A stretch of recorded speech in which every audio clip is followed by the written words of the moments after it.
como siempre, tendremos riquísima comida y bebidas a la venta. Entrada $10 por adultos, 15 por pareja, $5 estudiantes. Niños menores de 12 años entran gratis. Para mayor información, llama al 707-545-8833 o comunícate al locutor en turno al 707-545-0318. Vengan, bailen, disfruten y pásense una tarde inolvidable este sábado 21 de marzo. Este es un evento para recaudar fondos para KBBF, tu estación comunitaria.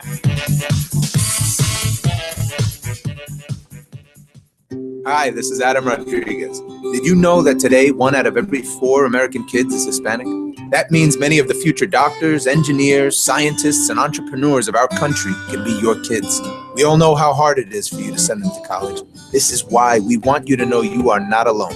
Many support you, and the Hispanic Scholarship Fund helps you prepare, plan, and pay for your kids' college education. Learn more at hsf.net. Brought to you by the Hispanic Scholarship Fund and the Ad Council. Estás escuchando KBBF Radio Colectiva, gente de la calle, tejiendo voces para una voz, la voz de nuestra comunidad.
Listening to the Queer Life Radio Show, and this is on KBBF 89.1 FM Calistoga.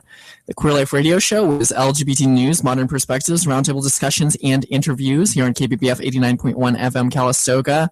I am your host, Kaya Kramer, and this show airs live every Friday night, 6 to 8 p.m. in the San Francisco Bay Area, reaching all the way up to Redding and down to the South Bay Area. We are live every Friday night, and this replays every Tuesday night from 9 to 11 p.m. on KBBF 89.1 FM, and is syndicated every Wednesday night, 6 to 8 p.m. on KWTF 88.1 FM Bodega Bay. All episodes are streamed live from the studio via Google Hangouts on Air, which you can watch on thequeerlife.org.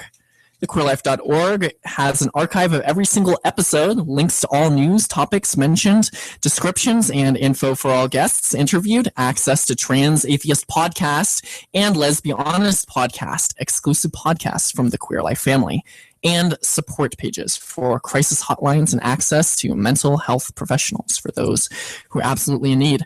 Please like us on Facebook, facebook.com/thequeerlife. Follow us on Twitter @thequeerlife. Subscribe to us on YouTube, youtube.com/thequeerliferadio.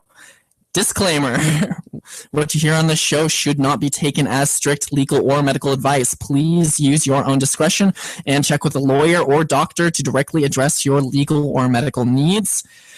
If you are enjoying this program or any other programming on KBBF, visit kbbf-fm.org and hit the donate button. All your donations are greatly appreciated. Again, I am your host, Kaya Kramer, and you are listening to the Queer Life Radio Show.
All right. Hello, everybody. We have a pretty amazing show for you this evening. This is episode 33 of the Queer Life Radio Show, LGBT news, modern perspectives, roundtable discussions, and interviews. Again, I am your host, Kaya Kramer.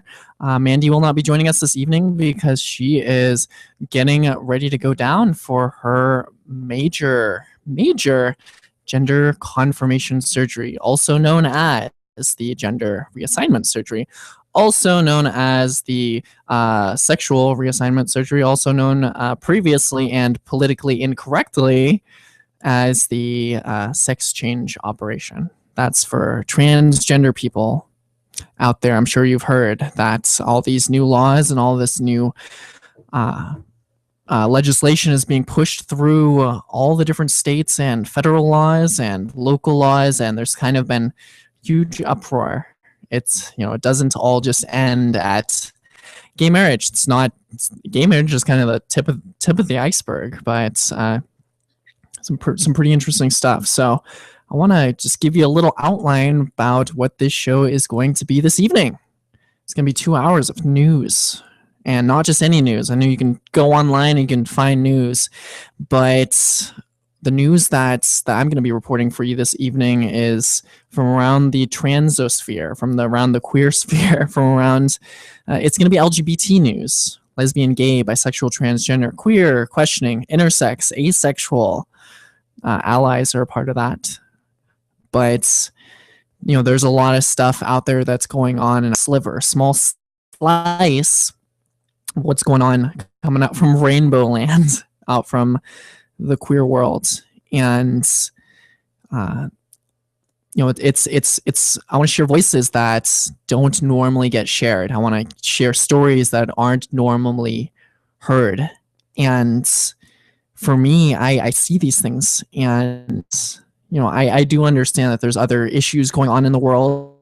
We've got people dying from different diseases and starvation, and there's different minority groups or whatever. But KBBF has been a grassroots organization, a progressive organization supporting the minority groups. The KBBF reaches the bilingual community, up to 1.2 million people, bilingual people, Latino people, all the way up to writing, all the way down to the South Bay.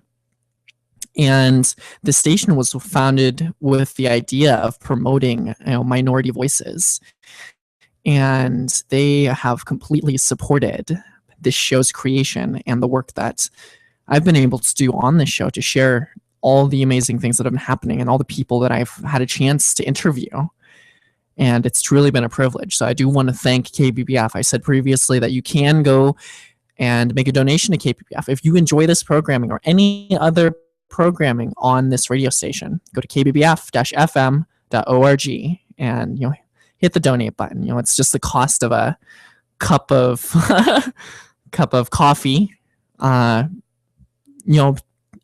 lattes at Starbucks or Pete's are about $4 after all the bells and whistles to them. I know I poured a lot of the cups of coffee in my past, but put one aside. Instead of loading $20 up on your little card for spending coffee money. Just be like, hey, I can go without coffee for this one time, and it helps this radio station promote some really, really kind of amazing stuff. And so it's, like I said, it's absolutely a privilege. And so we're going to be back in a moment. We're going to present you some news items for tonight. I hope you enjoy. Again, you're listening to the Queer Life Radio Show. Thank you so much for listening.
Again, you are listening to the Queer Life Radio Show. That's been a little bit of my favorite techno remix from Maze, which is actually a Creative Commons techno artist online.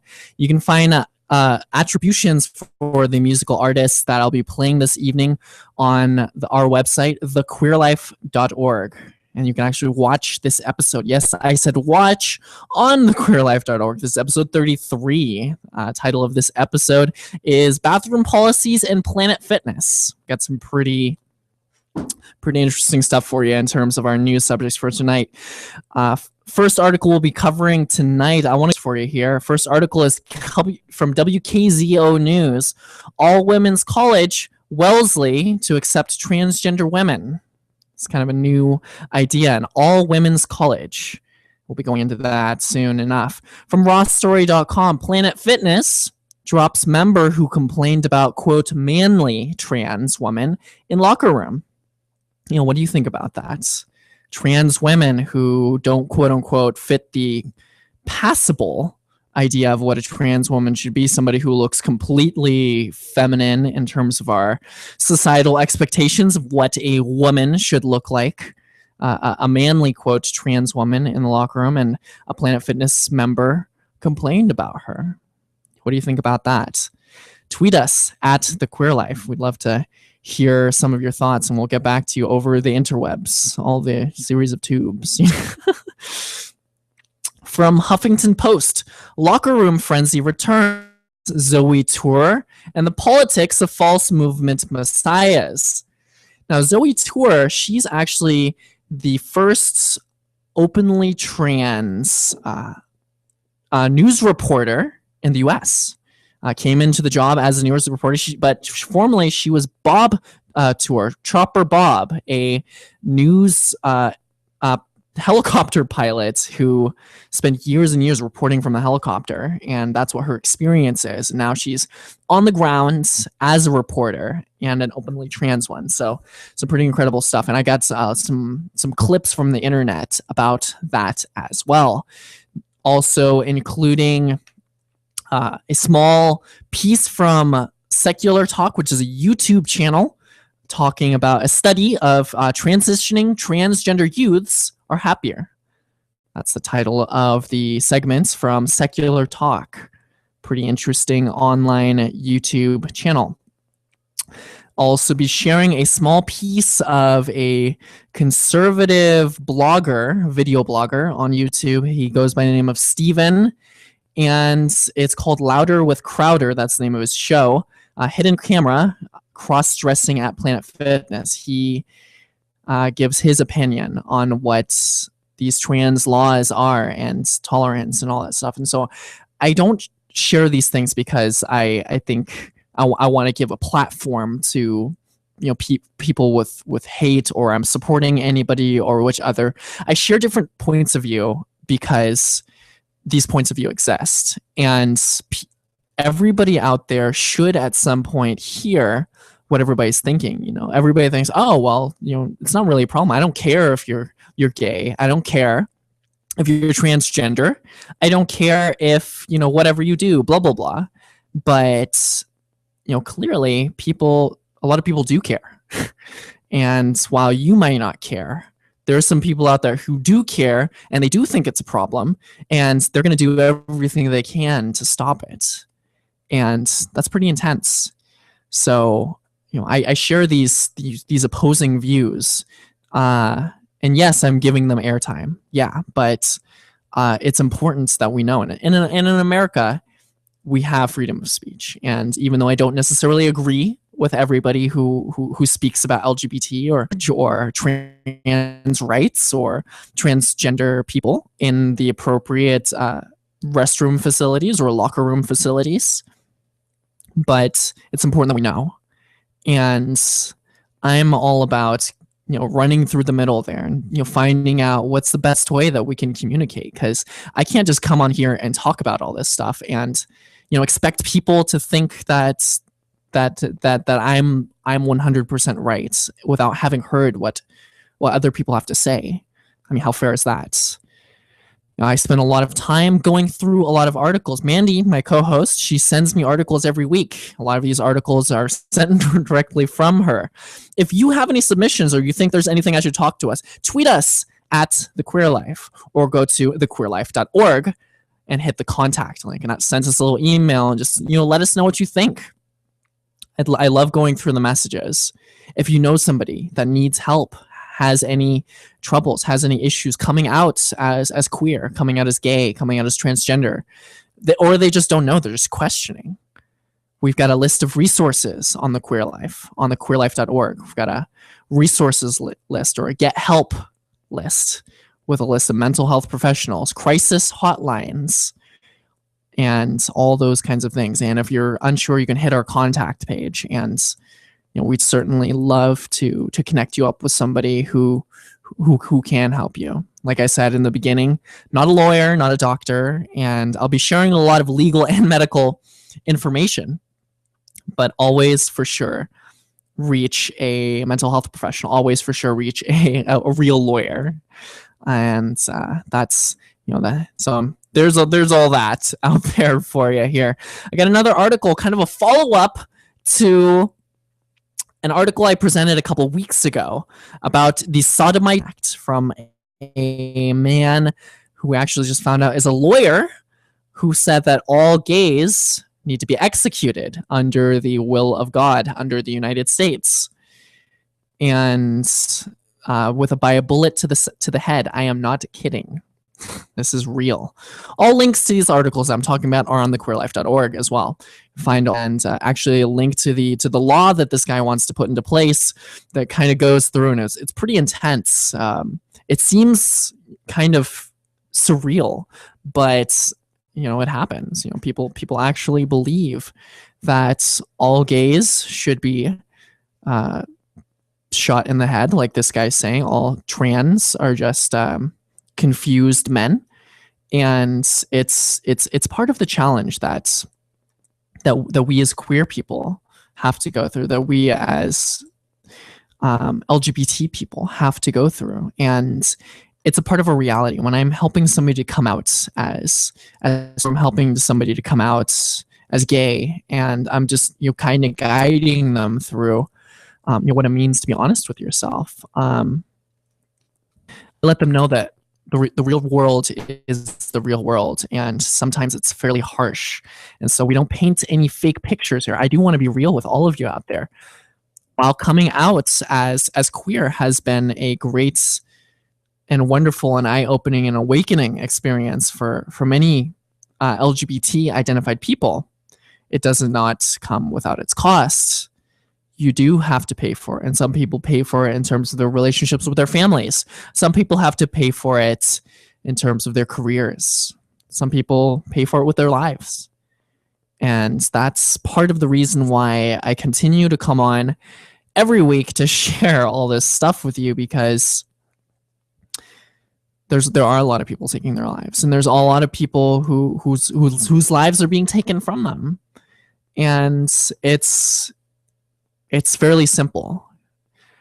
Let people live. Let people be happy. And whether or not you agree with the quote-unquote lifestyle, it's about just being good to your fellow human being, which I don't think is a whole lot to ask, but I'm pretty dead set that this is something that's fairly easy to understand. If you disagree or you have an opposing point of view, feel free to tweet us at The Queer Life. I love seeing your responses. Shoot us an email, thequeerlife.org/contact. It's all on there as well. I'd like to present another article. Where is it illegal to be LGBT? That's from stophomophobia.com. Mind you, there's a lot of places in the world where it's illegal to be LGBT. So we're very fortunate to be living in the United States, in California, in Sonoma County, in the San Francisco Bay Area, we have a lot of freedom out here. And while we do have all this freedom out here and a lot of understanding and education about it, there's still a lot of ignorance. And no place is 100% perfect, but mind you, I am really grateful that I can be a trans woman out here in the San Francisco Bay Area. Not perfect, but really fantastic. I have another article here from gaystarnews.com. The article is titled, "You Have to See This 5-Year-Old Girl School the World on Gay Marriage." This really adorable little girl is just talking about gay marriage, and she's 5-year-old little girl. She gets it. You know, she's just going off on why boys should be able to marry boys and girls should be able to marry girls. So I really want to play it. It's adorable, and I think you'll enjoy that as well. Next on the list, trans selfies have caught bathroom bans and lawmakers with their pants down. gaystarnews.com. That's another one for you. I also have a number of screenshots from comments from some of these articles. Usually when you go to an article on the web, you can go down to the bottom and there's comments section, and people share their abundant thoughts about what it means to be transgender, what it means to be gay. And the internet is an interesting place. People kind of have this place where they can all of a sudden say whatever they want to say, and there's no filter. And like I said, I do support everybody's right to say whatever they want to say, but I want to share some of the things they've said. And you may or may not agree or disagree with what they've said. And so I want to share those things. I want to share with you the risks that myself and the rest of the LGBT community feels, generally speaking. So I want to share that with you. But trans selfies have caught bathroom bans and lawmakers with their pants down. This is pretty interesting article about a transgender man assigned female at birth, coming out, growing up female, and then becoming a man. So that's, and trans men, if they so decide to, sometimes go on hormones. They take testosterone, they grow beards, their voices deepen, some of them get big muscles, and they're dudes. They look pretty doodly, and I'm not even sure if doodly is a word, but a trans man is demonstrating how ridiculous it is, the whole bathroom issue about trans people aren't really men or aren't really women. We're just delusional in our heads, and that we should just go use the bathroom with that it correlates to our genitals, or correlates to our chromosomes. So this guy takes a selfie in the bathroom, and it's pretty interesting. That picture is up on the website, episode 33, thequeerlife.org. From thedailybeast.com, America's Deadly Trans Backlash. For some years, some mainstream gay activists said to the transgender community, just wait. First we'll get our rights, then you'll get yours. Kind of going into how the queer community has affected the movement and how the movement happened and where trans were placed in terms of that movement happening. Pretty interesting stuff. Last article for the night. 100 plus trans women stand against Calpurnia Adams and Andrea James. An open letter. This is from Huffington Post. Starts out, we, the undersigned trans women and trans feminine individuals, are appalled at recent attacks on trans woman journalist Parker Marie Malloy, published by Calpurnia Adams and Andrea James on the Huffington Post and Boing Boing, respectively. Kind of interesting. Shows you a little bit of what the progressive intellectual trans community is thinking in terms of other members of the trans community and their thoughts, because we're not all necessarily unified. It's not like every single Latino agrees on every single same issue. It's not like every single Caucasian believes the same on every single issue. It's not like every single gay man or gay woman. It's everybody's different. We're all human beings, so we all have different opinions, and that's important to remember, even though we have a lot of similarities. So some pretty interesting stuff. I just really enjoy sharing all of this with you here. I want to play for you right now a small piece before we go away for our musical break here from HuffPost Live. Actually, I'll play that after the break here, and we will get back underway. I want to just let you know and thank you for listening. Again, if you're just tuning in right now, you are listening to thequeerlife.org, LGBT news, modern perspectives, roundtable discussions, and interviews. I am your host, Kaya Kramer, and this show airs every Friday night from 6 to 8 p.m., rebroadcasted every Tuesday night on KBBF 89.1 FM from 9 to 11 p.m., rebroadcasted every Wednesday evening on KWTF 88.1 FM from 6 to 8 p.m. and is replaying all the time, any day, 24 hours, 7 days a week on thequeerlife.org. That is available on the web, on your iPhone, on your Android phone, on your, I don't know if you can get it on your Apple TV, but and you can get it on your Chromecast. Those things are pretty cool. But we present interviews, lots and lots of interviews. I'm looking forward to setting up a couple more, and we've interviewed doctors, lawyers, mental health professionals, movers and shakers, celebrities, MMA fighters, kind of all above the board.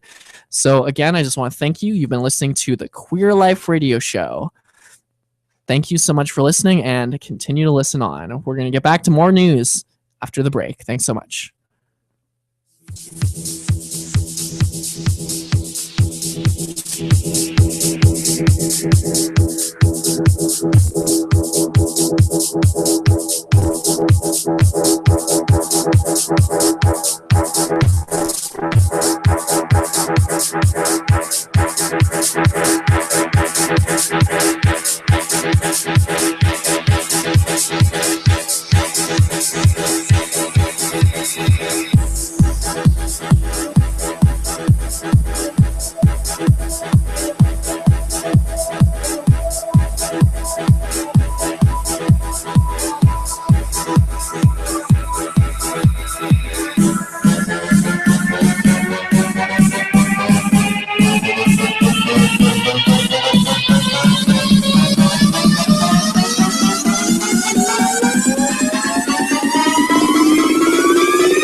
Porque somos la primera estación radio bilingüe en el norte de la bahía. KBBF 89.1 FM, la voz de la comunidad.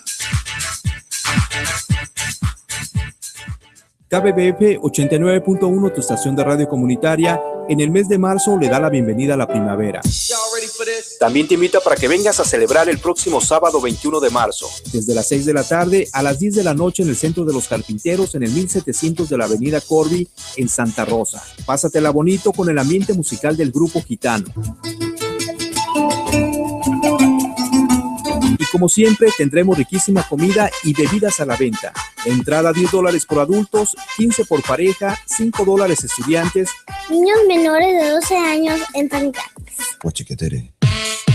Para mayor información, llama al 707-545-8833 o comunícate al locutor en turno al 707-545-0318. Vengan, bailen, disfruten y pásense una tarde inolvidable este sábado 21 de marzo. Este es un evento para recaudar fondos para KBBF, tu estación comunitaria. We served our country like those before us. The camaraderie is what kept me going. You know, it was a dangerous area. All of Vietnam was dangerous. I didn't know what to expect when I got back. For the first 10 years after I got out, no one would have known that I was in the service. I got home, got married 2 weeks later, got a job. We came back, built lives, families, and communities, but we still had challenges. The carnage of war left an indelible mark on me. I would have intrusive thoughts. They're horrible nightmares. Services and support that can help are available for veterans. I went to the VA, talked to my doctor. I started doing groups. I started doing one-on-one counseling. We found ways to move past these challenges for ourselves and for our families. At MakeTheConnection.net, you can hear our stories and find tools and services available to you. The more I talk to people, family, friends, other vets, the better I feel. Niños como yo escuchan KBBF 89.1 FM, la voz de tu comunidad, porque es divertida.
All right, everybody, I was kind of jamming out there for a second. I've got like radio, the speakers blaring here at the KBBF studios. Love my electronic music. Got to make a little dance club all up in here. Maybe get some strobe lights and stuff. If you'd like to see our like little dance studio we got going on here, you can watch this show on thequeerlife.org. Got some pretty cool stuff going for you right there. The first thing I want to share with all y'all out there in the world, yes, the world, because you can watch this show online and you can listen to us again on Tuesday night. You can listen to us again on Wednesday nights. Shoot, we're going to be every night, every morning. We're just going to take over the queer life. It's going to be not just the queer life. It's going to be the queer world. And no, I'm just kidding. That's kind of crazy, but the adorable moment of the night. You have to see this 5-year-old girl school the world on gay marriage. An adorable 5-year-old girl has schooled the world on same-sex marriage, saying love is love. Ruby Gorey from Ireland twirls in her Frozen dress as she explains that she wants same-sex couples to get married. It was released prior to the gay marriage referendum in Ireland on the 22nd of May. 2 boys can get married. 2 girls can get married. Love is love, she says. Thinking of a messy card. Love is love, and perfect makes perfect, she says. I'm so proud, her mother Sarah told the Irish Examiner. It's something she feels very strongly about. Quote, she is very disappointed she can't vote, so is making a, quote, vote yes poster instead. So I want to play you the short audio segment here of the little girl talking about gay marriage and her thoughts on the subject.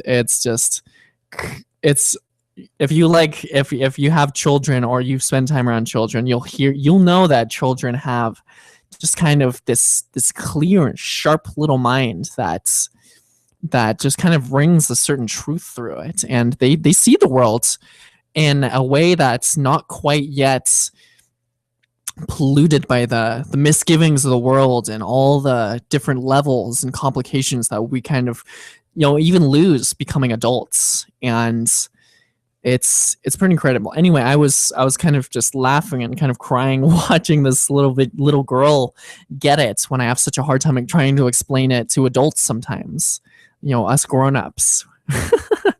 Anyhow, I want to play you a little audio segment here. Here is the little girl talking about gay marriage. Check it out.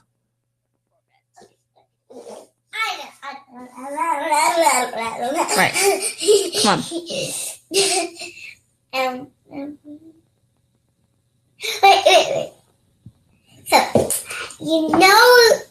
what's it called? What? The voting? I'm going to make up a sign saying, I'll need a big stick. Yeah, Ruby, we don't have a stick here. We'll have to get you stuff. So what do you need? Pretend this is a stick. You pretend this is a stick, but I'm sorry, it's really young. Because then I'm going to hold it up and I need a white piece of cardboard and need marker to write. Ruby? To write it on. And I'm going to write boys, 2 boys, 2 girls can get married. Love is love. So what else do you make of that? So I think that's actually fine. Why is it fine? I wonder why people don't think that. People just think that, but a boy and girl can get married, but 2 girls can get married and 2 boys can get married. Smooch or something. Yeah, they can smooch because what? What do you think? Love is love and perfect makes perfect. That's the little girl for you right now. I'm just kind of cracking up here in the KBBF studio. It's like the 3rd time that I've watched that. It's that link is on thequeerlife.org, and little Irish girl talking about gay marriage. Love is love, and perfect is perfect. And why can't a boy marry another boy? Why can't a girl marry another girl?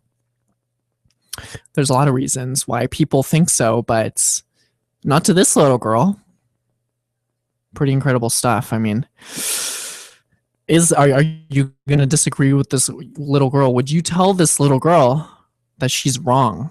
Would you tell her, no, it's not supposed to be that way for whatever reason? And when you're speaking about a child, children are not, especially when they're 5 years old, they're not sexual. This is not about sex. This is about just love. This is about a child's idea of love. She's wearing a Frozen dress, the movie Frozen with Elsa, do you want to build a snowman? And, her idea of love is just this beautiful thing. And to her, it's why can't boys with boys have this beautiful thing? Why can't girls with girls have this beautiful thing? And maybe she's right. If you agree or disagree, you can tweet us at The Queer Life or shoot us a message, thequeerlife.org/contact, or even hit up our Facebook page, facebook.com/thequeerlife. Love is love. I really like that. Next article I want to bring up for you this evening is it's a small audio segment from HuffPost Live interviewing Zoe Tour, formerly Bob Tour, on becoming a woman. And she says being brave is being yourself. And so this was a pretty interesting short segment here. I want to play it, and I want to talk a little bit about what she says in there, what I agree with, what I disagree with, and because I don't necessarily agree with every other trans woman out there. It's not like we all kind of take votes on what it is that we believe in. There's different levels of understanding. There's different levels of education on these subjects. The reason I feel comfortable speaking in front of all y'all out there is because I've educated myself on these subjects. I keep myself immersed in all the information, all the news sources, and all the literature out there. And I communicate with a lot of experts as well. And so it does take a lot of knowledge. And not all of us necessarily know everything, but I want to share with you her story a little bit. It's pretty interesting. I want to share with you first her coming out on Inside Edition, and then I want to play a short interview on HuffPost Live. So again, you are listening to the Queer Life Radio Show, LGBT news, modern perspectives, roundtable discussions, and interviews. I am your host, Kaya Kramer, and the segment you're about to listen to is Zoe Tour, first transgender chopper reporter, makes TV history. Check it out. Edition's able to bring you the story of Bob Turr, the famed news chopper pilot who covered some of the biggest stories in America from the air here in Los Angeles, has now become a she named Zoe Tour. And now Zoe is returning to the skies for the first time as a woman, becoming the first transgender reporter in America. My life has changed completely. Wow. I wear a dress and heels now, but there's one passion of mine that hasn't changed. My love of taking to the skies, reporting breaking news stories. The last time I was at the controls of a helicopter, I was a man. My name was Bob Turr. They called me Chopper Bob. Now I'm a woman. My name is Zoe Tour, and I'm about to make television history as the very first transgender chopper pilot, reporting exclusively for Inside Edition. Before I am permitted to fly, I have to do some paperwork. This is really exciting. I'm getting my name and gender changed with the Federal Aviation Administration. I signed my name Zoe Tour on my new license. It's official. Thank you so much. Now I'm ready to go.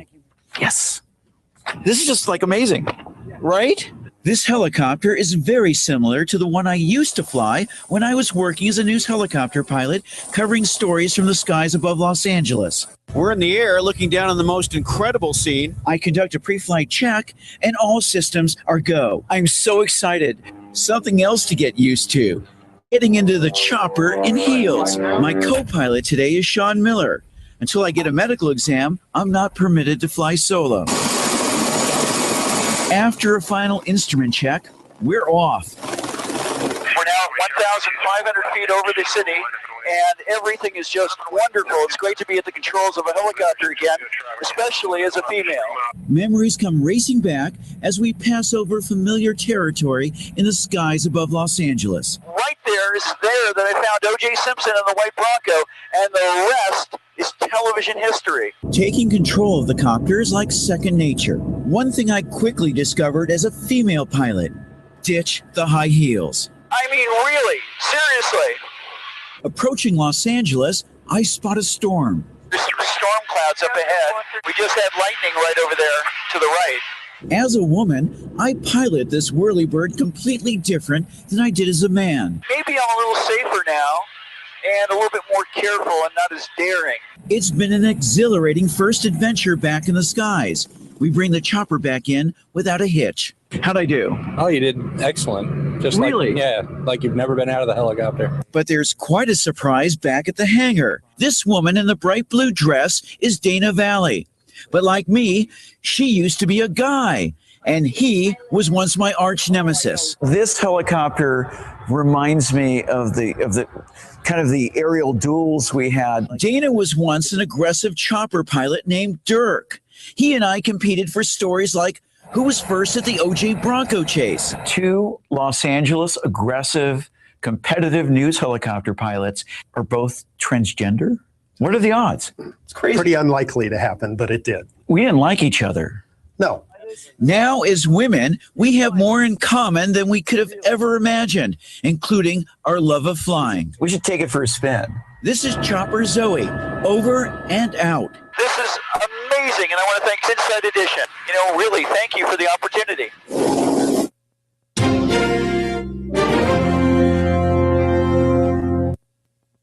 I love that little sound at the end there. The doo doo doo doo. I gotta get something like that for the Queer Life. Well, I got techno. I mean, maybe if there's any electronic artists out there who want to create us a little sound for the end of every little news segment, we'd love to have it. Message us, thequeerlife.org/contact, or tweet us at thequeerlife. That was Zoe Tour, the first transgender chopper reporter. And she presents a couple bits about her story coming out and being on Inside Edition there. And, she's actually going around and doing some more reports around the U.S. We got some pretty interesting stuff coming in the woodworks. We're going to share with you in the upcoming episodes, probably in a couple weeks from now or so. We got some really exciting news about Inside Edition and Zoe Tour, but I cannot release that information yet. Anyway, I want to play for you another short audio segment of Zoe Tour from HuffPost Live, where she speaks about coming out and her experience. And then I want to respond to it. I want to let you know what the significance of the things that she says in the audio segment here. So check it out. Again, Zoe Tour, Bob Tour on becoming a woman. Brave is being brave, and being yourself is brave. So check it out. When you would have these thoughts over the years, did you ever say one day that, as you said, having a sex change is something that I want to do? Yeah, I used to go to bed at night and I would, I pray to God, make me a hot woman. Not a woman, a hot woman. But no, I knew it for a long time, and it was just a matter of, I didn't want to hurt anybody. I didn't want to hurt my daughter. My daughter's in television news. My son is well known, and I have an ex-wife that's in TV news, and so I just didn't want to hurt anybody. So I suppressed it, and I guess the last 5 years I became very, very depressed, and so much so that I was thinking about, I think June 8th was my birthday. That was going to be my last birthday. You were going to kill yourself? I was, yeah. And in the process of trying to find a home for my terrier, I came to my senses. And I said, better a live chick than a dead duck. And hell with it. And I outed myself. And the response is overwhewhelming. I mean, 600 new Facebook friends. I've seen articles all the way, into the United Kingdom. Not just here in Los Angeles. Like I said, Japan. Yeah. England, Paris. People know me from all around the world. I found O.J. Simpson, and I was this gung-ho, crazy, macho helicopter pilot that people, like a superhero, I guess, but I had this internal conflict, and everyone thought I was this brave guy, and I wasn't a brave guy. Brave is being yourself.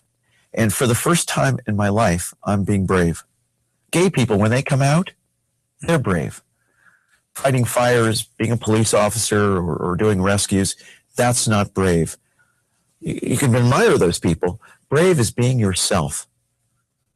And for the first time, I'm being brave. What's the process like? How far into hormone replacement therapy are you? And how long is this going to take?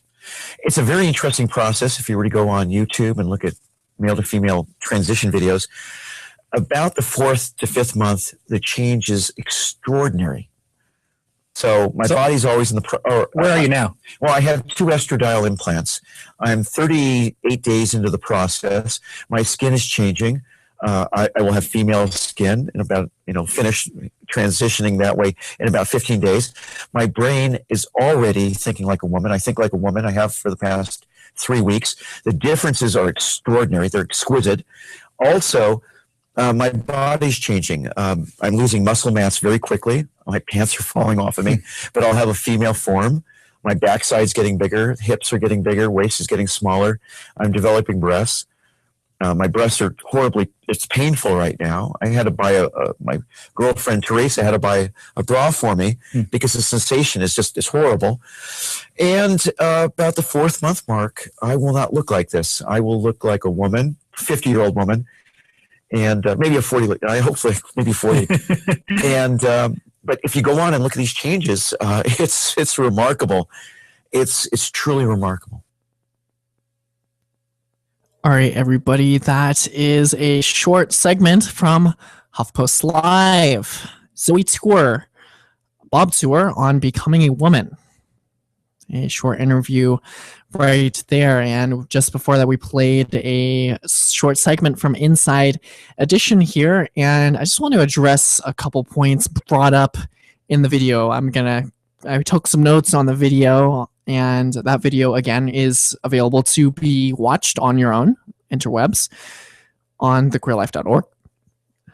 The first point was the interviewer asked Zoe about sex change, about when she was getting her sex change. And again, people think, okay, well, let's not be too politically correct. Let's not, it's like, I'm sorry, I didn't use the right labels, blah, blah, blah. But this is an argument that I've used before in terms of using the correct terminology, using the correct labels. Labels are tools. They don't always seem to fit, but they're useful in conveying a lot of information, precise information, quickly. And on this show, we do a lot of defining of terminology. But again, it's a communication across cultures and groups. And so, again, this is a communication. The interviewer said, please, Zoe, talk about your sex change. And we don't talk about it as being a sex change. It's more, coming out as trans is not necessarily changing your sex, changing your genitals. A lot of trans people never decide to get gender reassignment surgery. A lot of people never decide to go on hormones, yet they identify other than the gender that they were assigned at birth. So it's being more precise about which words we use in describing the experiences that we have. Another point that Zoe brought on was suicide. She felt suicidal, and she decided that she'd rather be, a new, a fresh chick than a dead duck. I thought that was kind of a funny little phrase there, but most trans people do go through lots of thoughts of suicide, even if you have a successful career. And Zoe did have a successful career as a chopper reporter on television and reporting the OJ chase and all that stuff. But we have, and this is the statistic that I've relayed numerous times before. I've relayed again, just to inform you, not as a way to make you feel guilty or make you feel down, but just so you know what's happening out there. And this national statistic for attempted suicide for anybody, whether you're straight or gay or trans or whatever, less than 2% have attempted suicide out there, have made attempts to make suicide. Out of the LGBT population, whether you're lesbian, gay, bisexual, transgender, queer, questioning, intersex, asexual, out of the LGBT, out of the queer community, 20% have attempted suicide. 1 in 5 queer people have attempted suicide. It's pretty staggering. Let's translate that over to the transgender community. Trans people. The statistic for trans people having attempted suicide is 47%. 47% of transgender identified people will have attempted suicide in their life, and many of them will have been successful. Half of us have attempted suicide. That's pretty intense. We did a survey in Sonoma County about the attempted suicide rates, and there's about 130 tracked trans people, according to Transgender North Bay, the support group up in Santa Rosa. And out of that 130 trans identified people, 70% stated that they had attempted suicide through various forms. I don't know about you, but that's a pretty high number. So Zoe here having thoughts of suicide are not uncommon, unfortunately. And that's part of the reason why I do the work that I'm doing, to let people know that this is real, that this is not mental illness. I'm not disillusioned. I'm not sick in the head for being transgender.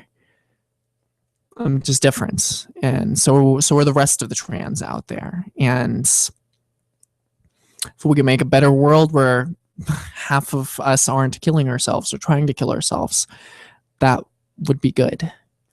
I don't think anybody would ever argue that killing yourself is a good thing. Actually, there are people that argue that, but anyway.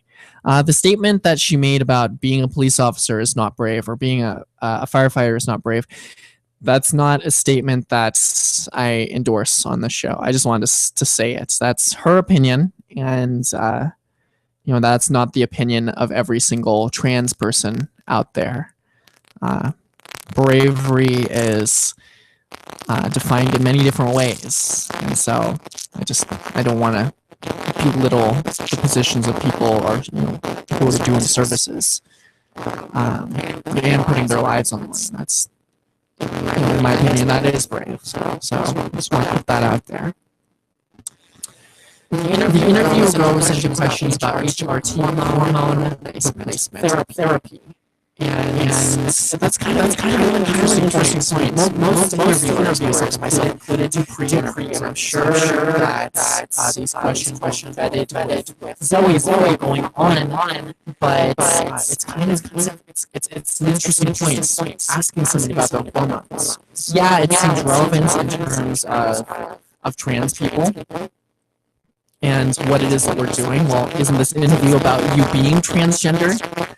But it's also kind of odd in the sense to ask these kind of questions, because I want to put it, turn it around to you. It's like say that you're interviewing I'm wearing a Lance Armstrong shirt right now, and there's all the things about drugs and doping up and steroids and all that stuff, and somebody who's just won or whatever, you ask them, it's like, oh, so do you think that that your gold medal will actually stick because you might be juicing? It's like, whoa, that's kind of personal. That's but many think that would be valid. And or going up and asking. I have people walking up to me and asking, oh, so how long have you been on hormones? I'm like, oh, do you take antidepressants? Do you have blood pressure medication? Do you have some sort of incurable disease that you have to take medications for? How often do you go to the doctor? These are personal questions. Do you go up and ask everybody about their medical history? And yeah, it seems relevant when you're talking to trans people, but again, trans people are people, and if they tell you information about themselves, about which hormones they take, about which surgeries they've had, if they've had any, if they want to have any, they're being vulnerable with you. And so I'm just saying, I'm not saying that it's bad to ask these questions. Just be mindful when asking questions about people, things that could be potentially very personal. Anyway, we're right here at the top of the hour here. This first hour has gone by pretty fast here.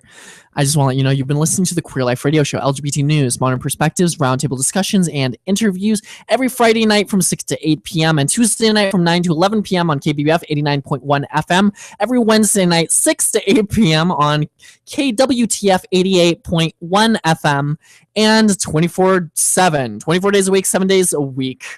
I said that wrong. On thequeerlife.org.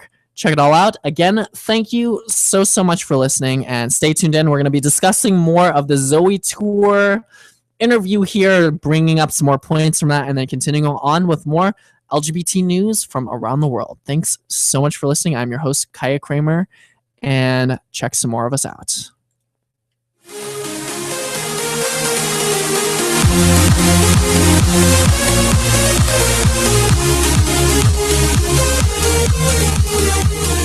Está usted escuchando KBBF 89.1 FM Calistoga. KBBF 89.1, tu estación de radio comunitaria, en el mes de marzo le da la bienvenida a la primavera. También te invita para que vengas a celebrar el próximo sábado 21 de marzo, desde las 6 de la tarde a las 10 de la noche en el Centro de los Carpinteros, en el 1700 de la Avenida Corby, en Santa Rosa. Pásatela bonito con el ambiente musical del grupo gitano. Y como siempre, tendremos riquísima comida y bebidas a la venta. Entrada $10 por adultos, $15 por pareja, $5 estudiantes. Niños menores de 12 años entran gratis.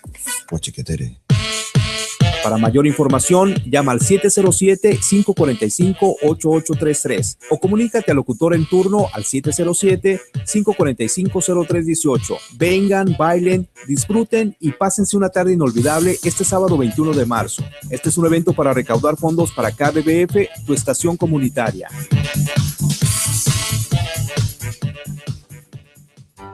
Proteja sus ojos con gafas de seguridad al trabajar cortando metales, madera y otras materias que puedan dañarlos. Las gafas también protegen sus ojos al trabajar en sitios donde hay polvo o tierra. Si trabaja bajo el sol, proteja sus ojos usando gafas que bloquean los rayos ultravioleta del sol. Estos también reducen el riesgo de desarrollar carnosidad en los ojos. Mensaje del programa Calagravity de la Universidad de California.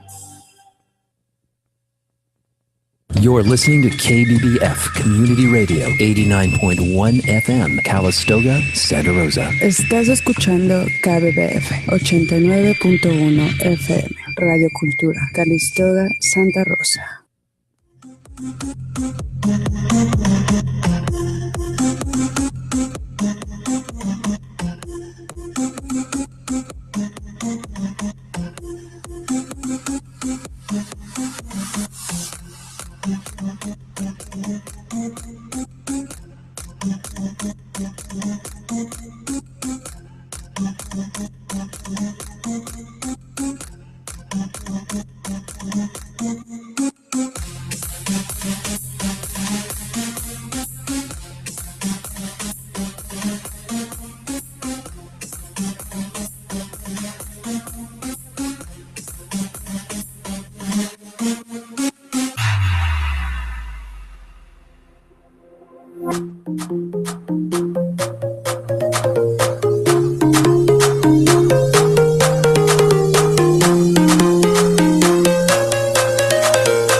Hello, everybody. Again, you are listening to the Queer Life Radio Show, LGBT news, modern perspectives, roundtable discussions, and interviews.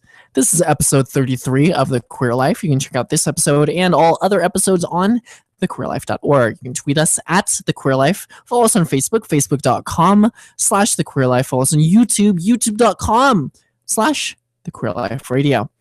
We've been talking about Zoe Tour, the first openly transgender news reporter. And she was on Inside Edition and played a small segment from HuffPost Live where she was interviewed and speaks about her experiences transitioning and coming out as a trans woman. And so I want to share some points from watching that video there. And again, if you want to watch that video and other videos that we're presenting and other news subjects that we're presenting, again, it's all on thequeerlife.org. If you have any questions or comments, tweet us at thequeerlife or visit thequeerlife.org/contact. Have all of that there and send us any message you want. It's all private. Unless you're tweeting us, then that's very, very public. So don't say anything you don't want everybody else to say, but I like hearing all of your thoughts, all of your comments, either positive or negative against the show or against the subjects that I'm presenting right here on there for you. Again, you're listening to the Queer Life Radio Show. So to continue what has been talked about on this interview with Zoe Tour on HuffPost Live, she talks about watching YouTube videos about transition. And that's actually something that I did at prior to my transition. I would watch these transition videos, hormone videos of trans people showing pictures of when they first started, when they were children, particularly trans women, because I am a trans woman myself. I watched these videos just to see what the change was like. And as a trans person, that's very helpful to kind of know where somebody came from and to see where they've gone and what's happened to them and how their psyche changes and their morale levels and the quality of their life, and to see the smiles change on their faces. It's pretty incredible. If you ever get the chance, go to YouTube and do transition, type in transgender transition video. I know it shows like a video montage of, and there's a lot of trans women who've put them out. I surprisingly have not done one myself yet, but I don't want to just put, I could just like throw up a couple pictures and play some Beyonce, and I think I'd be good, but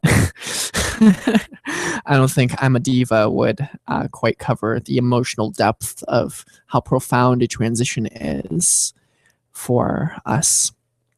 But Zoe said she watched a lot of these videos and saw the changes that happened in them. But it seems like, and here's where some of my criticism happens for her interview, and some of the statements that she made are not necessarily 100% accurate. I want to present some of that, and I'm not just saying, hey, you're wrong or anything. I want to point out why she would be thinking that, because the things that she's thinking are logical. But we here at the Queer Life like to go by hard science, hard fact, hard medical reasoning and research. And so we just want to kind of share that with you here. She says in the video, 4 to 5 months, the changes are extraordinary. Well, that's dependent upon a few factors. She may watch these videos. A lot of these videos are done by young trans women who might be 18 or 19 years old. An 18 or 19-year-old, young quote-unquote man getting on hormones, getting on estrogen, getting on estradiol, and getting on testosterone blockers, spironolactone, and taking these medications and changing their hormonal levels through what's called HRT, hormone replacement therapy.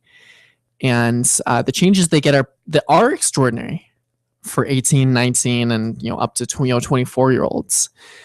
But past 30 and past 40 years old, the changes have diminishing returns depending upon how late in your age. And I don't want to discourage people who are older listeners out there who are above 40. Think, oh, well, I won't have any changes if I'm over 40 and go on hormones. I won't have any changes if I'm over 30 and go on hormones. Yes, you will have changes. They're just not as drastic as it would be an 18-year-old or a 19-year-old or a 25-year-old. It's just diminishing returns. And so that's something that should be understood. These are not magical pills. We will, as a trans woman, I won't just, you don't wake up, you don't take the pills one night and then, wake up and all of a sudden you have, full-size breasts. You don't take the pills and a year later you're 100% female. That's not exactly the case. I just want to be real about what the expectations are. But at the same time, I have to mention the reason why we take the hormones. It's not primarily to change our bodies, or at least it shouldn't be. Medical practice is that the hormones should be taken to align your minds with how you feel. And it's an emotional thing. It's a hormonal thing. For many trans people, myself included, the testosterone, for trans women particularly, the testosterone feels like poison in our blood. And the hormones allow us to reach a point of of feeling right. I remember the first time I took hormones. Within the first week, I was just like, wow. I don't know how to explain it other than wow. I just feel right. I feel like I'm doing the right thing for myself. And again, some people might be like, oh, well, that's just placebo. Maybe. But hormones are pretty powerful. Any woman will tell you that. Hormones are pretty intense, and they make you feel, pretty different. But they don't change who you are. They just allow you to feel closer to the way that you think you should feel. And she talks about in here estradiol implants. Some of you might be confused. What are estradiol implants? And she's actually talking about subdermal estradiol below the skin, being the estradiol medication being put underneath the skin. It's usually done in the arm. And what that does is it slowly releases the estradiol, which is estrogen, into the body, and it lasts from 3 to 6 months or so. It's actually that form of hormone replacement therapy is actually not covered by insurance. You can get it done at like plastic surgery type places and clinics where they do liposuction and stuff like that. And it's fairly expensive. It's like $500 to do it. Whereas most healthcare plans will cover taking estradiol pills or getting estradiol injections done at the hospital, or giving you the needles and injecting yourself, which I will tell you is pretty intense. It's a huge needle. For those of you who are a little squeamish around needles, that injecting yourself with estrogen in intramuscularly above the bum. It's pretty intense. It's but this has to be done. And some people do it every 2 weeks. Some people do it every week, every 10 days. So there's different ways to undergo hormone replacement therapy. In this interview, she said that she was 38 days into HRT, hormone replacement therapy. Mind you, in 38 days, not much is gonna happen.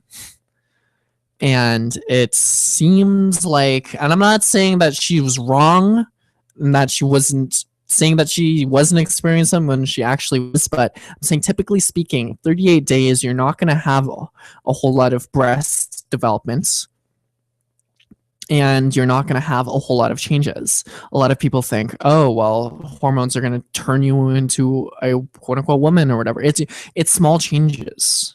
Hormones can only give you, they cannot take away. Hormones will not allow you to have a higher voice if you were born physically male, if you were assigned male at birth. Hormones will not all of a sudden make you grow big breasts. It's not like the more hormones you take, the bigger they get. Otherwise every woman would be popping pills. But no, that's a joke. But the rule is for breast growth, your amount of breast growth is typically 1 to 2 cup sizes smaller than the average of your family if you've started hormone replacement therapy at an age where you can fully take advantage of the hormones in your body. And again, if you're starting at 50, it might be 2 cup sizes or less. So I don't want to discourage people from coming out, but at the same time, I don't want you to think that if I take these magical pills, I'll become a woman, or that if you slip your enemy some pills, that they're going to become a woman, or something like that. It's she also talks about, she says, in 15 days, my skin will be completely female. This is, so 15 plus 38 is 53. In 53 days, her skin will be completely female. That's, again, I'm not trying to say what's happening. Typically, that's not the case. Your skin doesn't go through major changes until at least several months in to hormone replacement therapy, and over a year where it really kind of solidifies. They say that your body completely changes every 7 years, and it takes about 3 years for you to kind of go through the first big round of changes with hormones. 3 years. Mind you, I have been on hormones for about since August of 2013, and I've had a lot of changes, but it's been a little bit of time. But we all reach the point of getting on hormones, and that's kind of another subject in and of itself. She said that her brain is already thinking like a woman. Hormones don't make your brain think like a woman. It's not like, oh, I take the pills. Oh, wow, I'm thinking of like rainbows and sparkles, and I want to go to Forever 21 and let's watch The Notebook. I'll be honest, I kind of hate The Notebook. Maybe I need to watch it again. If you think I should watch it again, tweet us at The Queer Life. But that's a lot of the things she's talking about are kind of prototypical female things, like having the need to always wear heels. I'll tell you what, I'm wearing jeans, I'm wearing sneakers, and just comfortable shirts, and I'm just broadcasting here. It's and to think that every woman needs to be wearing heels and skirts all the time is kind of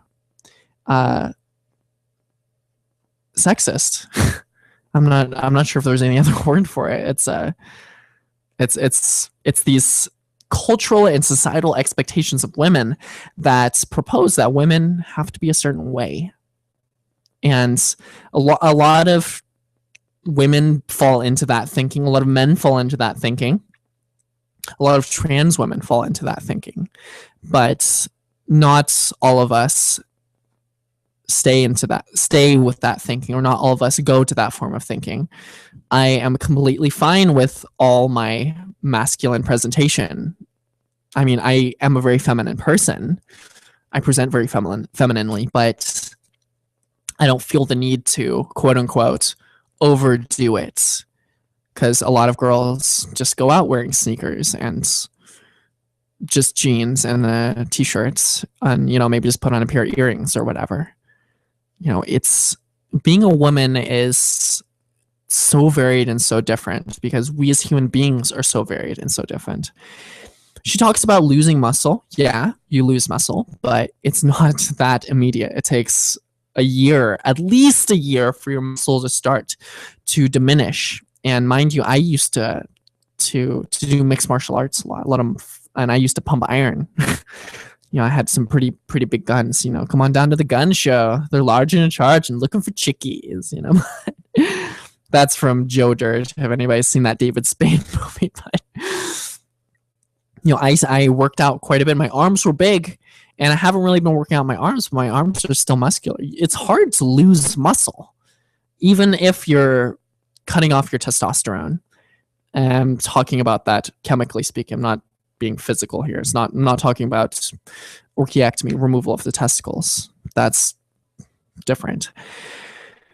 She talks about getting the female form, her hips getting bigger, her butt getting bigger. Again, that doesn't necessarily happen in 38 days. I'm not saying that didn't happen for her. I don't want her to come back and report on Inside Edition about me, calling her out on this stuff. But your hips, the bones in your hips will not get bigger. It won't change your bone structure, but it will add fat to your hips. It will add fat to your butt. It will add fat to your breasts. And hopefully it'll all go to those places, in the right places, grab that Ben & Jerry's, right? But these changes really only add to what you have. They won't change or remove what already is there. And if you take hormones early enough, your hips will get bigger because you're still going through puberty. If you're 18 years old and you get on hormones, it might change your hips because you're still going through puberty and getting those changes. I know that I've had a little bit of those changes myself, a little bit, as a 25-year-old. I've actually had quite a few changes, but it's been more fat redistribution along the body. And it's, like I said, it's all about getting to a point where you feel like you're right with your body chemistry on the inside, And that's been the most invaluable part. She says that in 4 months she will, quote, look like a woman. What does that mean? What does a woman look like? Women look like a whole range, you know, and no two women look alike. And I've noticed this even from going into the, you know, the women's locker room and being accepted as female and being seen as female. If I don't talk about myself, I'm pretty much just, you know, seen as another female in the locker room. And what I notice and the differences between men and women in locker rooms, in the men's locker room, guys are kind of talking and chewing, you know, talking shop and blah, blah, blah, and talking about sports or whatever, or politics. Women in the locker room, from what I've seen from the locker rooms I've been in, again, those are very few places,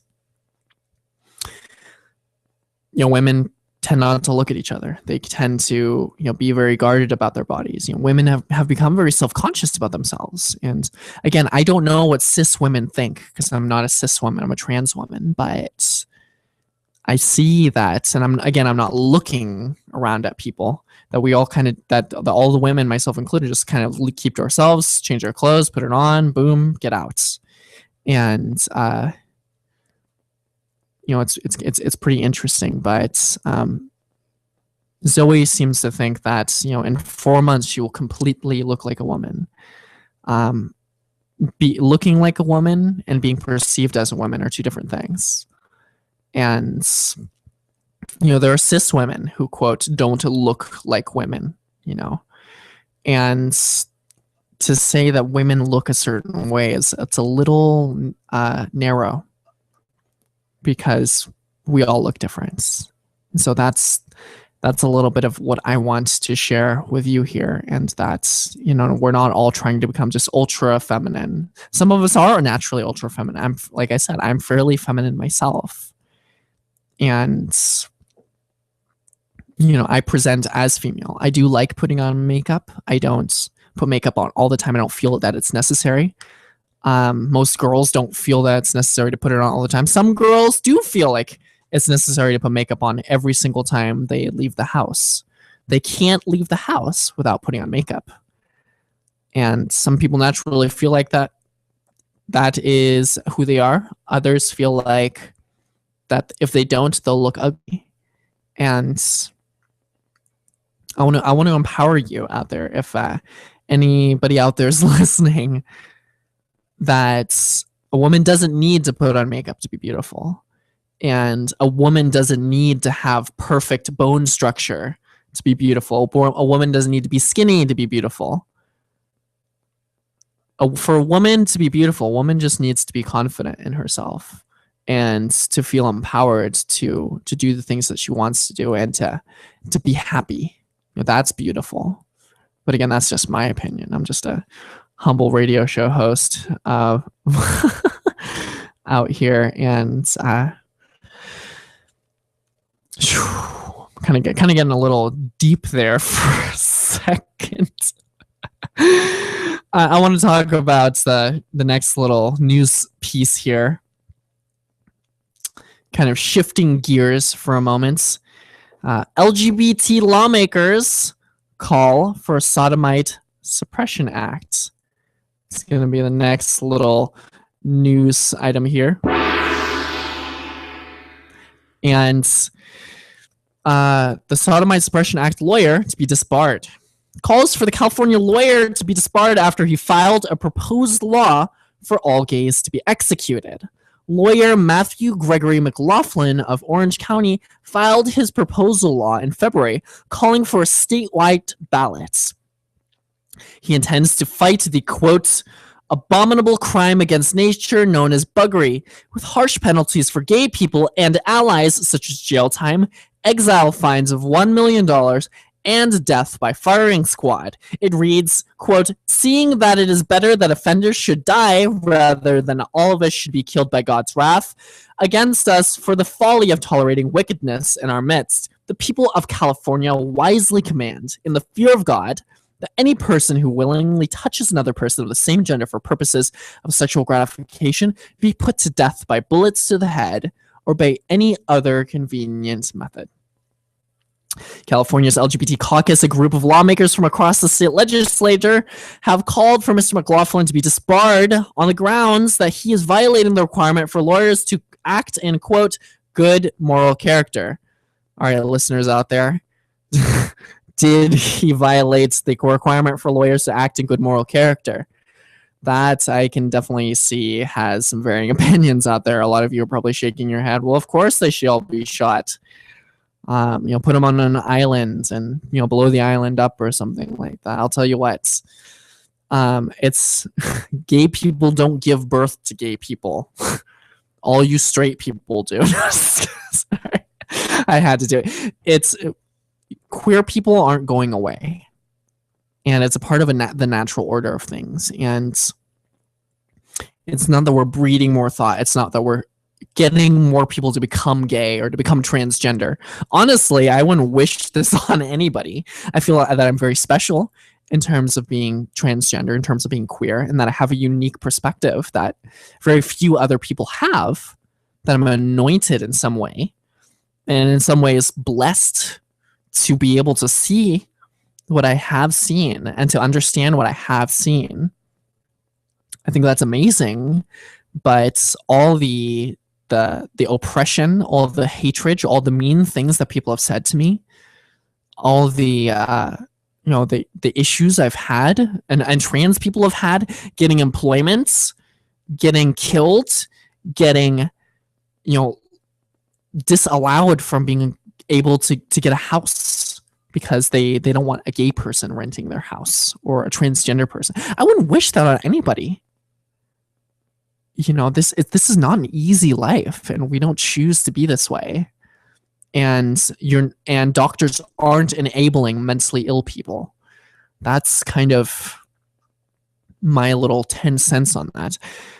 Continue on the article. In a statement, they said, quote, "We are shocked and outraged that a member of the state bar would so callously call for the disenfranchisement, expulsion, and murder of members of the LGBT community. We believe that this measure not only fails constitutional muster, but that such inciting and hateful language has no place in our discourse, let alone state constitution. It is an outrage that shadows all of the progress we have made to ensure that all Californians are afforded the same rights and protections under the law. As members of the California State Legislature and the Lesbian, Gay, Bisexual, and Transgender Caucus, we have spent most of our personal and professional lives combating bigotry wherever it lies. While we believe that this measure may not qualify for the statewide ballot, we cannot, in good conscience, stand idly by. We call upon the State Bar of California to fully investigate Mr. McLaughlin's provocative and potentially unethical actions and to mete out appropriate corrective action. The Attorney General will decide whether the law should go to the public vote, but it is unlikely to gain support in a largely LGBT-friendly state." No kidding. That article is on thequeerlife.org. And we're going to go for another quick word from our sponsors. Again, you're listening to the Queer Life Radio Show, LGBT news, modern perspectives, roundtable discussions, and interviews. I am your host, Kaya Kramer. Thank you so much for listening. We're going to have more news after the break. Thanks so much.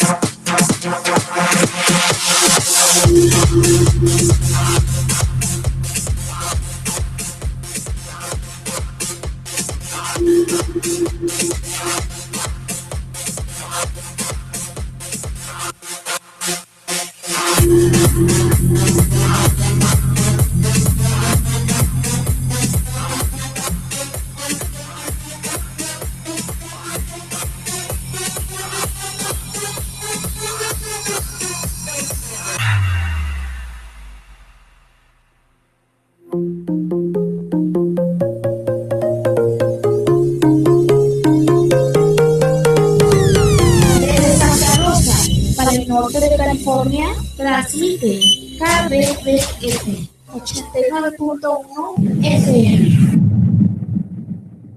KBBF 89.1, tu estación de radio comunitaria, en el mes de marzo le da la bienvenida a la primavera. Y'all ready for this? También te invita para que vengas a celebrar el próximo sábado 21 de marzo, desde las 6 de la tarde a las 10 de la noche en el Centro de los Carpinteros en el 1700 de la Avenida Corby en Santa Rosa. Pásatela bonito con el ambiente musical del grupo gitano.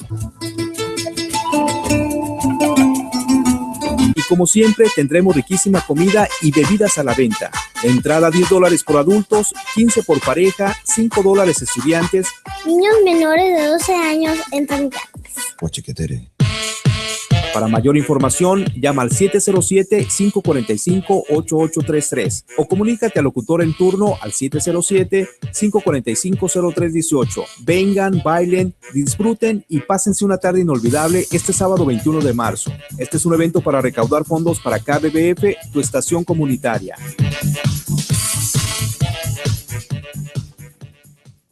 I don't want another drinking man in my life. I want to feel more fulfilled. Does my happiness depend on whether someone else drinks?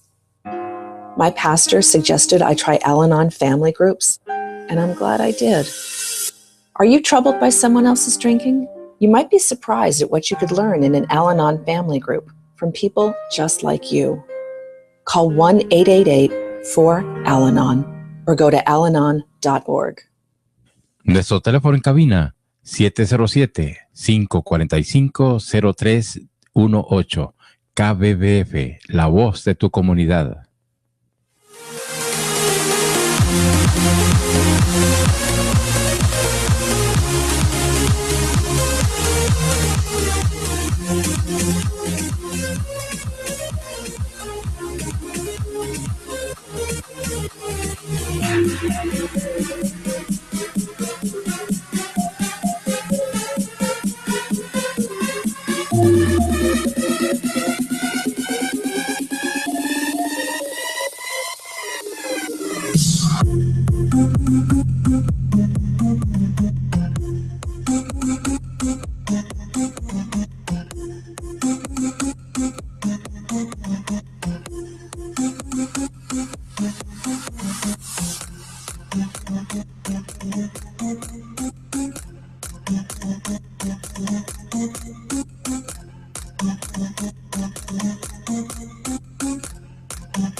All right, hello everybody. You are listening to the Queer Life Radio Show, LGBT news, modern perspectives, roundtable discussions, and interviews. I am your host, Kaya Kramer.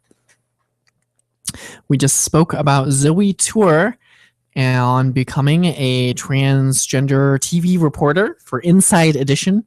Played an interview with HuffPost Live, and we went through an article, LGBT's lawmakers call for Sodomite Suppression Act lawyer to be disbarred. At the beginning of the show, we played an interview or a little audio segment from a 5-year-old little girl who schools the world on gay marriage from gaystarnews.com. Pretty adorable, that little girl. Anyway, this is kind of still cracking up over that. Next part of the segment here for the remaining part of the hour is a small audio piece from Secular Talk, which is a YouTube channel, a discussion channel from a cisgender straight male. He presents a subject called Study, Transitioning Transgender Youths Are Happier. I'm going to play that right here for you here on thequeerlife.org. Check it out. A new study from researchers at Rady's Children's Hospital in San Diego found that when transgender young people are allowed to transition it significantly improves their depression and anxiety. They say, quote, 42 patients participated in the study. Of those, 26 had depression, anxiety, and or a history of self-harm, and 11 had other psychiatric or behavioral problems. According to lead researcher Maya Marinkovic, many of the patients had suffered greatly from bullying, discrimination, isolation, and lack of support. Patients began puberty blockers at an average age of 12.5 years, and then hormone therapy at an average age of 16.5. 2 female-to-male patients also had their breasts surgically removed at ages 16 and 18. In all but 2 of the patients, depression, anxiety, and self-harm improved, and none of the patients expressed regret or stopped therapy. So this is really important in understanding where transgender people are coming from. And I, in recent times, have started to look at this in 2 different ways. So the first way I look at this is, imagine that you were forced to dress as the opposite sex of what you are and what you feel like you are every day.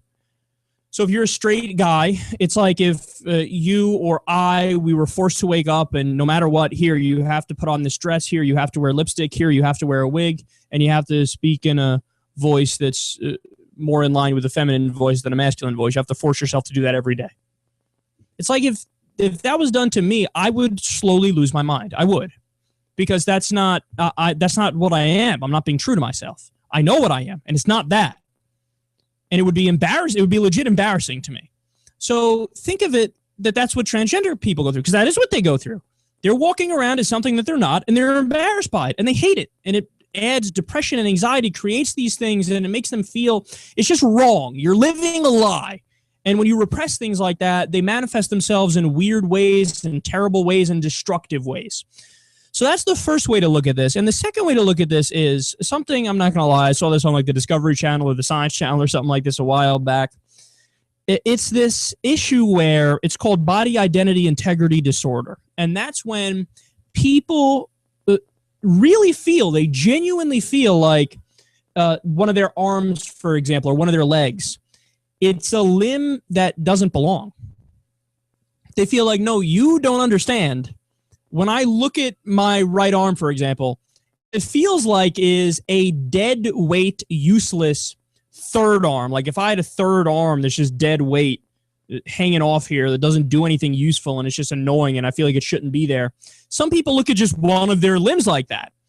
And what's amazing is that for the longest time, people attempted to treat this issue with therapy. They would talk about it and try to fix the problem that way. People self-reported that it didn't improve them at all. They also tried drugs. And they said, okay, well, let's do, whether it's antipsychotic drugs or antidepressant drugs or other psychological drugs. They tried that, didn't work. You know what they found is the one thing that actually works? If they amputate the limb. Now you're thinking, come on, that's too extreme. And it is extreme. There's no doubt it's extreme. You're basically making it so that if you want to cut off an arm, you have one fucking arm left. Or you want to cut off a leg, you have one leg left. It's crazy, right? It's insane. But when they came back and they talked to people who went that route, you know what they described? They're much happier. I know, it's amazing. Some people, see, back in the day, they refused to do the surgeries. They refused to amputate. And then what happened? There were examples of people cutting off their own because they just couldn't live with it. I can't live with it. I just can't live with it. I got to get rid of it. And they were self-reported being happier after. So this is just like that. Except I'd argue it's a much less extreme version of that. It's somebody who's born as a male and they feel female, or born female and they feel male. Who gives a f*** if they want to live out their life and get hormone therapy and get sex change therapy and they want to live their life as the other thing? It's none of my business. And here's the main point, man. For society to cast judgment on these people as if it's some sort of moral failing of the person that they were born this way, that speaks more about how bad of a person you are and how wrong society is than it speaks about the trans individuals themselves. All right, that was a small section from Secular Talk, which is a YouTube channel. you can find online, and the link to that is available on thequeerlife.org. This is episode 33.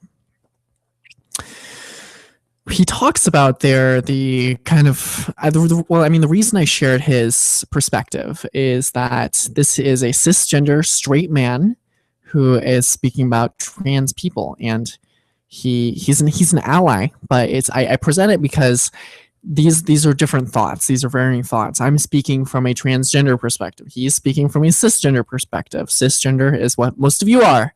You identify with the gender that you are assigned at birth.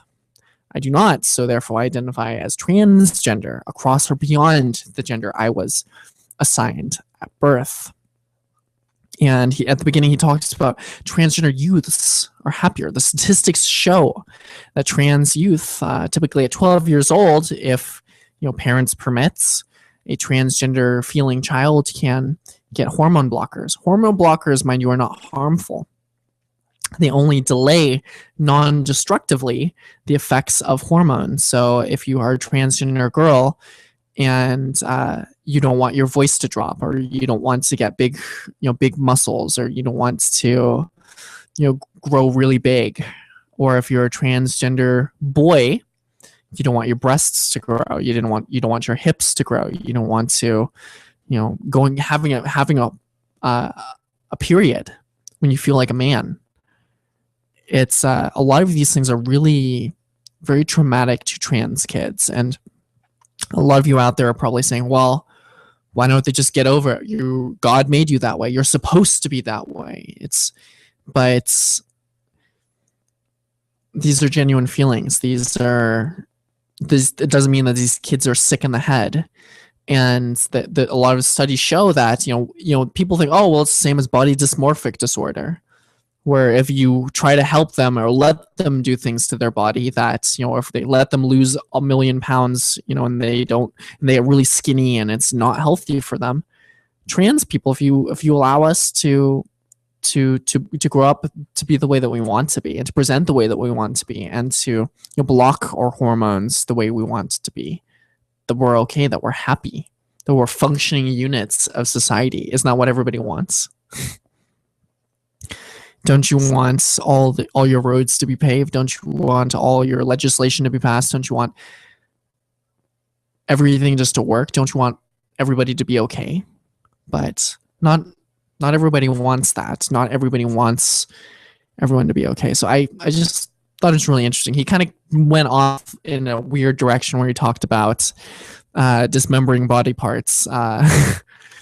He even mentions it himself that trans is not nearly as extreme as wanting to cut off your arm because you feel like it shouldn't be there.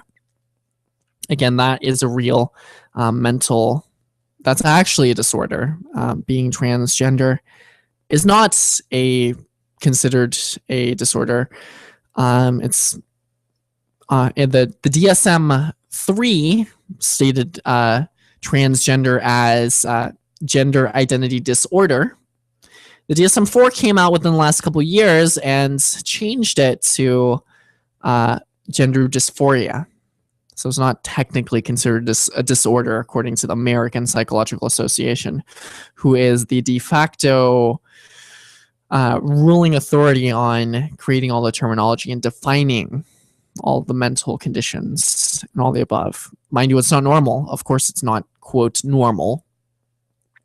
It's just different. And it's something that should be understood. So I'm really happy to be sharing that different perspective there.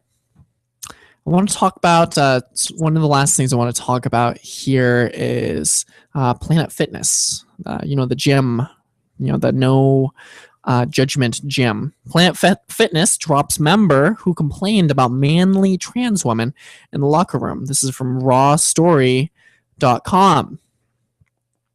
According to WNEM, a Planet Fitness gym in Midland, Michigan, revoked the membership of a woman who complained that the trans woman she was sharing a locker room with looked too much like a man. Yvette Cormier said that she was in the women's locker room at the aggressively open-minded Planet Fitness. Its slogan bills it as a, quote, judgment-free zone. when she encountered a trans woman who stunned and shocked her. He looked just like a man, Cormier told WNEM. He did not look like a woman. She did, however, want to make clear that she has, quote, no issue with the LGBT community and fully understands the issues surrounding gender identity. But she also said that when a, quote, person walks into a women's locker room and in appearance presents themselves like a man, the initial reaction is to think that there's a man in the women's locker room. Cormier also said that she was, quote, concerned with what this could lead to. For instance, whether there's any truth to a member's gender identity claim, echoing a favorite complaint of anti-trans activists. This policy could also, she continued, lead to any man being able to claim he is a woman to gain access to the women's locker room, parroting another. Planet Fitness claimed that she lost her membership for complaining to other women at the gym. In a further statement, the company said it, quote, committed to creating a non-intimidating, welcoming environment for our members. Our gender identity non-discrimination policy states that members and guests may use all gym facilities based on their sincere self-reported gender identity. Sincere self-reported gender identity. And that's pretty obvious to tell. In expressing her concerns about the policy, the statement continued, the member in question exhibited behavior that club management deemed inappropriate and disruptive to other members, which is a violation of the membership agreement, and as a result, her membership was canceled. Let us know what you think about this. You can tweet us at The Queer Life or message us on thequeerlife.org/contact or message us on facebook.com/The Queer Life. What do you think? Do you think that Planet Fitness should have dropped this member who complained about the, quote, manly trans woman in the locker room? And this kind of goes a little bit further into the next article here called Locker Room Frenzy Returns, Planet Fitness, on HuffingtonPost.com from Dana Beyer, Executive Director of the Gender Rights Maryland. She talks about this. This past Sunday, a story broke from Michigan touching on the favorite target in the battle for trans rights, locker rooms and the associated bathrooms, washrooms, and changing areas. This is not new. There was a staged incursion into the women's locker room and sports club in Montgomery County, Maryland by right-wing zealots from redress back in 2008. Nor is it unusual to be the flashpoint in all our civil rights battles. From the African-American experience to the Equal Rights Amendment in the Americans with Disabilities Act, then to gay and now trans rights, fear-mongering researchers crescendo when semi-private public accommodations are targeted to make a case against extending civil rights. Planet Fitness in Midland, Michigan is a judgment-free zone, created not specifically for trans men and women, but to foster an environment where everyone can feel comfortable. After all, many who attend gyms do so because they're uncomfortable with their bodies and would rather not be subject to shaming while working out. Apparently, most of the business's members understand this and act accordingly. One woman, however, Yvette Cormier, explained about a trans woman, Carlotta Sklodowska, and when asked to back away from her complaints because of the gym's policies, persisted in making a fuss with the members and was finally asked to leave. Cormier's membership was revoked because it was she who was exhibiting the behavior that was, quote, inappropriate and disruptive to members who had the rights to expect a non-intimidating and welcoming environment. Sklodowska apparently didn't even use one of the private lockable changing rooms, so this wasn't an issue of indecent exposure, the thought of which leaves conservatives quaking in fear. It was simply a cisgender woman being uncomfortable in the presence of a trans woman. As she said, I was stunned and shocked. He looked like a man. He did not look like a woman. No inappropriate behavior, action, or even worse. She just didn't like the way another woman looked. She just didn't like the way another woman looked. Sklodowska could have been a lesbian or even a masculine-appearing straight cisgender woman. Cormier was simply uncomfortable with her appearance and fundamentally her existence and demanded in a disruptive manner that her wishes be prioritized over the policy of the business. The Tea Party News Network, which generally loves its business people, was not happy with the Planet Fitness's policy.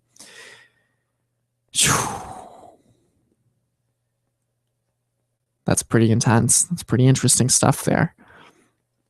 She was not happy with the way another woman looked. Imagine you as a cisgender woman going in and you say you have a short haircut, a quote, boy haircut. say you look like more masculine. You say you're wearing just, loose jeans and, kind of a corduroy t-shirts. What if somebody said, hey, you can't be in here. You don't look like a woman. How would you feel? But then some of you might think, well, I actually am a woman. What makes a woman? Is a woman 2 X chromosomes? There's a lot of intersex conditions. A lot of people don't even know they're intersex. You might have a hidden Y chromosome in your body, and you will never know it your entire life unless you get gene tested. You will never know if, is a woman defined by having breasts? Not all women have voluptuous breasts. Is a woman defined by the shape of her body? Not all women have curvy bodies. What is a woman? It's kind of a deep question here. If you want to tweet us about it, you can tweet us at The Queer Life. Message us on the facebook.com/thequeerlife. Message us, thequeerlife.org/contact. A lot of links there for you. Anyway, we've come to the end of The Queer Life episode 33 here. I have very much enjoyed sharing with you and giving a little bit of perspective here. I've given a little bit more opinion than I usually do, but I think it's necessary. And so I am extremely, extremely happy to be sharing this show with you continuously. Again, you've been listening to the Queer Life Radio Show, LGBT news, modern perspectives, roundtable discussions, and interviews. I am your host, Kaya Kramer, and I am bidding you a good night. Thank you so much for listening. Take care.